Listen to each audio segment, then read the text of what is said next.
کبیرہ گناہوں میں سے ایک گناہ النیاحہ، جب کوئی شخص فوت ہو جائے تو نوحے کرنا، یہ بالخصوص عورتوں میں ہے، مردوں میں بھی پایا جاتا ہے لیکن زیادہ تر یہ بیماری عورتوں میں۔ کوئی کہتا ہے اللہ تجھے ترس نہ آیا، یہ جملہ تو خیر کفر ہے، اگر کسی نے کہا تو اس کو تجدید ایمان لازم ہے۔ جب کوئی دکھ پہنچے تو ظاہر ہے اسلام دین فطرت ہے، اسلام یہ نہیں کہتا کہ تم اظہار غم نہ کرو، لیکن اظہار غم کے 4 طریقے ہیں: دل کا غم، آنکھوں کا غم، زبان کا غم، ہاتھوں کا غم۔ دل کا غم کیا ہے؟ کہ دل دکھ سے بھر جائے۔ آنکھوں کا کیا غم ہے؟ آنسو بہائیں۔ زبان کا کیا غم ہے؟ کہ بابیلا کیا جائے۔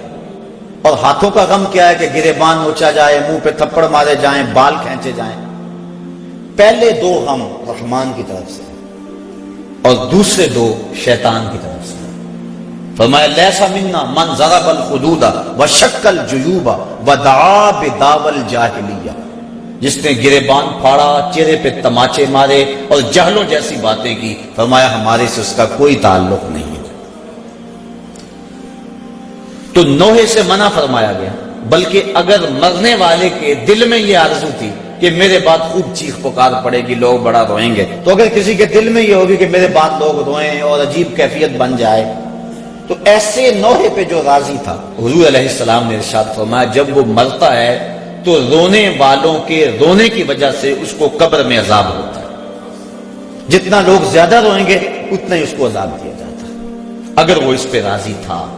لیکن اگر راضی نہیں تھا تو علماء نے تعبیر کی ہے کہ جو رونے والوں کا عذاب اہل قبور کو ہوتا ہے تو وہ انہی پر ہے، جو نہیں راضی تھے ان پر نہیں ہے، تو نوحے سے منع کر دیا گیا۔ باقی آنکھوں سے آنسو بہائے جا سکتے ہیں، بلکہ وہ اظہار محبت ہے۔ جب حضور کا بیٹا انتقال کر گیا، شہزادہ رسول حضرت ابراہیم علیہ السلام، تو حضور تشریف لائے، سرہانے پہ بیٹھے، بیٹے کی پیشانی پہ ہاتھ رکھا، وَأَيْنَا رَسُولِ اللَّهِ تَدْمَعَانِ، حضور کی آنکھوں سے آنسو جاری تھے، اور حضور نے زبان سے کیا کہا بیٹا ابراہیم آنکھیں رو رہی ہیں، دل غم زدہ ہے، لیکن زبان سے وہی کہوں گا جس سے رب راضی ہوگا، زبان سے ایسا جملہ نہیں نکالوں گا جس سے میرا رب ناراض ہو جائے۔ تو یہ جو نوحہ ہے، مرتے وقت عورتیں جس انداز میں، حالانکہ تلقینیں صبر کرنے کی ضرورت ہوتی ہے، جب آپ کسی کے ہاں جائیں، فوتگی ہو گئی ہو، تو کوشش کریں کہ ان کو ایسا جملہ کہے جن سے اس کی ڈھارس بن جائے، نہ یہ کہ کوئی ایسی بات کر کے ان کے جذبے کو اور آگے بڑھا دے اور ان کی آگ کو اور زیادہ تاؤ دے، ایسا نہیں ہے، بلکہ تلقین صبر کرے۔ حضور نے فرمایا صبر وہ ہے جو پہلے صدمے پہ کیا جائے، الصبر عند الصدمۃ الاولی، جو پہلے صدمے پہ صبر کیا جائے وہی صبر ہوتا ہے۔ جب آہستہ آہستہ دکھ آتے جاتے ہیں تو انسان عادی بن جاتا ہے، تو جب تکلیف پہنچتی ہے تو اس وقت مومن کیا کہتا ہے؟ انا للہ و انا الیہ راجعون۔ اور علماء نے یہ بھی لکھا ہے کہ صبر کی تعریف یہ ہے کہ معمولات عبادت قضا نہ ہو، جو ایسا کرے وہ صابر ہے۔ یہ نہیں ہے کہ تکلیف آ گئی تو اب نماز بھی جاتی رہے، نہیں، وہ معمولات اپنے معمول پہ جاری رہے۔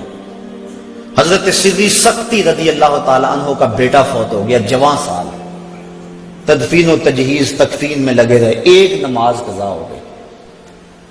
بعد میں لوگ آپ سے تعزیت کرنے آتے رہے، افسوس کرنے آتے رہے، تو جب آپ نے شام کو اٹھتے ہوئے چٹائی اٹھائی، فرمایا کیسا دور آ گیا، میرا بیٹا فوت ہو گیا ہے، سارے شہر نے آ کے افسوس کیا ہے، اور میری نماز فوت ہوئی ہے، کسی ایک نے بھی نہیں پوچھا ہے۔ تو معمولات عبادت ان کو برقرار رکھا جائے، یہ صبر ہے۔